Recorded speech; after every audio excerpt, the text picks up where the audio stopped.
Pagi ini kita sebelum tanya jawab saya akan memberikan pengantar mengenai rekayasa Allah dan rekayasa manusia. Rekayasa Allah dan rekayasa manusia. Kita melihat sebuah episode peristiwa terpilihnya Sayyidina Abu Bakar Siddiq radhiyallahu anhu. Dulu tatkala Rasul sallallahu alaihi wasallam itu wafat, jasad Rasul masih belum dikebumikan. Berkumpullah kaum Ansor, orang-orang Ansor di balai pertemuan yang bernama Saqifah Bani Sa'idah. Jadi balai pertemuannya itu namanya Saqifah Bani Sa'idah. Yang bagi orang yang sudah haji, bagi yang sudah umrah, maka akan tahu bahwa Saqifah Bani Sa'idah itu letaknya dari Masjid Nabawi, dari Masjid Nabi itu antara 2 km sampai 2,5 km. Jadi dekat. Dan itu berarti dekat dengan rumah Nabi. Karena rumah Nabi sekarang itu berada di dalam Masjidil Nabawi. Kalian kaum muslimin rahimakumullah, Nabi wafat masih belum dikebumikan, jasadnya masih belum dikebumikan. Orang-orang Ansor sudah kumpul di balai pertemuan dengan tujuan memilih pemimpinnya, memilih kaum Ansor untuk menggantikan Nabi sebagai khalifah. Ini rekayasa manusia.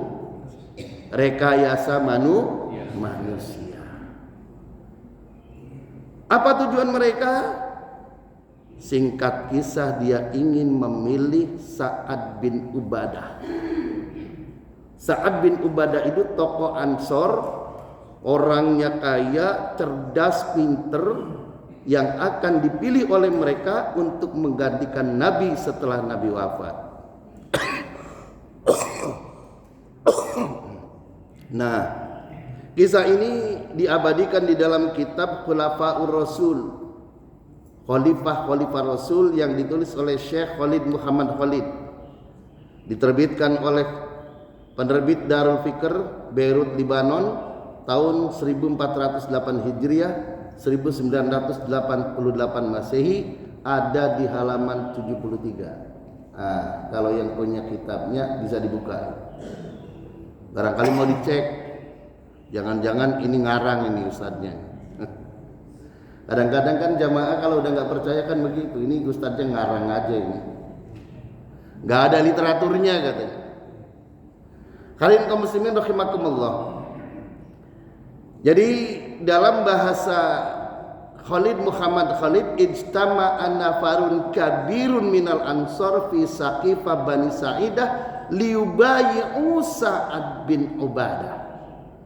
Berkumpullah dengan perkumpulan yang besar di tempat balai pertemuan Saqifah Bani Sa'idah, liyubayi'u, untuk membaiat, untuk memilih pemimpin Ansor Sa'ad bin Ubadah menjadi pemimpin umat Islam, menggantikan Nabi Muhammad sallallahu alaihi wasallam.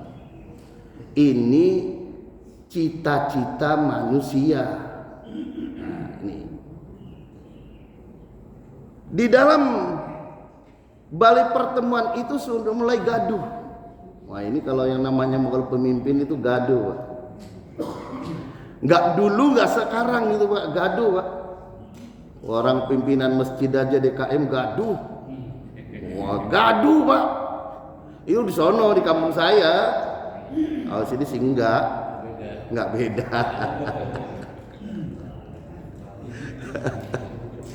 Nah, kata orang-orang Ansor, mayyakulu ya lil Ansor. Orang-orang Ansor.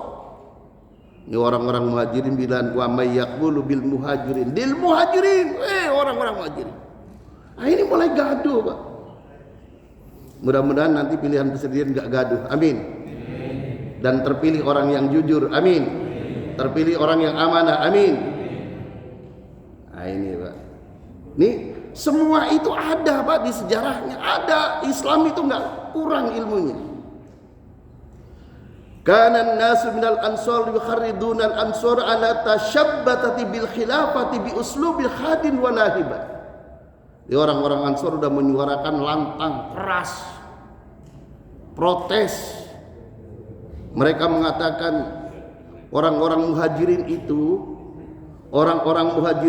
yang dulu waktu hijrah dari Mekah ke Madinah, datang ke Madinah itu tidak bawa apa-apa. Mereka yang pakaiannya pun cuma sedikit, rumah pun tidak punya, perbekalan tidak punya, semua ditolong oleh orang-orang Ansor. Wah ini bangga ini Pak Ansor Pak. Ansor ini penolong Pak. Kalau gitu setelah Nabi wafat kita yang harus mimpin, bukan orang muhajirin. Oh, kita kebetulan muhajirin Pak. Nah, lalu orang-orang muhajirin enggak, ya maksudnya orang-orang yang hijrah dari Mekah ke Madinah itu enggak mau kalah. Wa kana hudakal muhajiruna yarfa'una aswatim az-zajiratu diddar raghibati dzalik an-nafar minal ansar.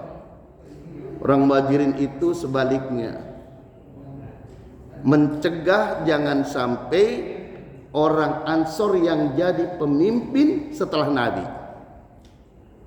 Ini namanya terjadi kegaduhan. Tapi sebenarnya bukan enggak gaduh, enggak gaduh. Oh ini waktunya pendek ini ya. Kita lanjut. Nah ini sedikit. Memang dulu orang-orang al-muhajirin itu yang hijrah dari Mekah dari Mekah ke Madinah itu oleh orang-orang Quraisy, penguasa Quraisy saat itu tidak boleh hartanya itu dibawa. Rumahnya ditinggal, hartanya tidak boleh dibawa, dan dia bawa bekal seadanya saja. Sehingga ketika orang-orang Muhajirin itu datang ke Madinah, itu rata-rata tidak punya perbekalan. Maka dari itu Nabi mempersaudarakan antara Abdurrahman bin Auf dan Sa'ad bin Rabi, dipersaudarakan. Ini salah satu contohnya. Sa'ad bin Rabi itu berkata kepada Abdurrahman bin Auf, "Akhi, ana aktsaru ahlul Madinah malan. Fandur syatra mali ay fandur nisfu mali fakhudhu. Wa takhti imra'atani fandur ataitu ma ajabalaka fa utallikuha wa tatazawwajaha." Akhi, saudaraku, ana aksara ahlul Madinah malan. Saya ini orang Madinah yang banyak hartanya. Saya ini konglomerat. Alhamdulillah. Saat mengatakan fandur syatro mali, ay fandur nisfu mali fakhudhu. Mas Abdurrahman bin Auf, tolong kamu pilih harta-harta saya ini. Kamu lihat dan kamu pilih, kamu tunjuk. Nanti kalau kamu sudah tunjuk separuh hartaku, fakhudhu, kamu ambil hartaku buat dirimu. Wah, ini hebatnya orang Ansor, Pak. Kayaknya di sini nggak ada ini. Lanjut, wa tahti imra'atani.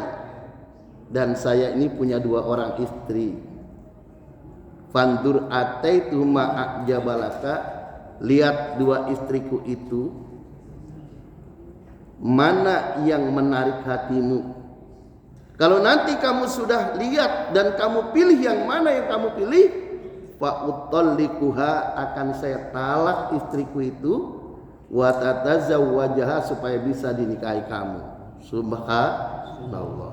Ini dulu, nggak berlaku sekarang nih Pak. Ini jangan sampai sekarang ada, ini nggak boleh. Ini dulu dan hanya berlaku pada saat itu, pada saat hijrah. Kaum muslimin sidang subur rahimakumullah. Jadi begitu hebatnya orang Ansor menolong orang-orang Muhajirin yang datang dari Mekah yang tidak punya perbekalan dibantu, yang tidak punya rumah dikasih rumah, yang tidak punya tempat tinggal dikasih tempat tinggal, yang tidak punya istri pun yang istrinya banyak rela diceraikan satu supaya dinikahi orang muhajirin, orang Mekah. Ini dulu Pak, dulu ya. Nah, kalau kita kira-kira jawabannya apa? Terima apa enggak?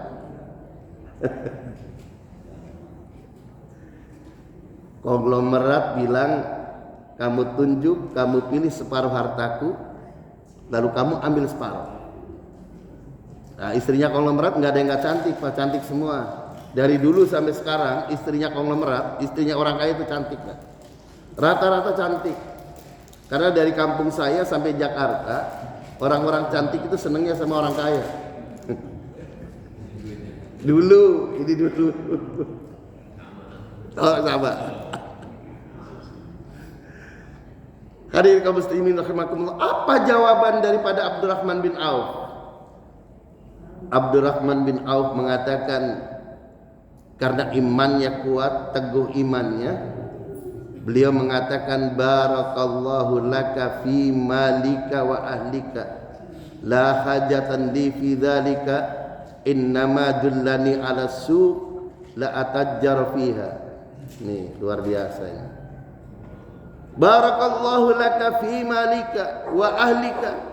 Semoga Allah memberkahi hartamu dan keluargamu. La hajatan li fi dzalika. Saya tidak butuh hartamu dan saya tidak butuh istri. Innama, cuma tolong Bang, dullani ala suq, dullani ila suq, tunjukkan saya jalan kemana ada pasar di situ. La atajjara fiha, sungguh-sungguh aku akan berdagang di sana.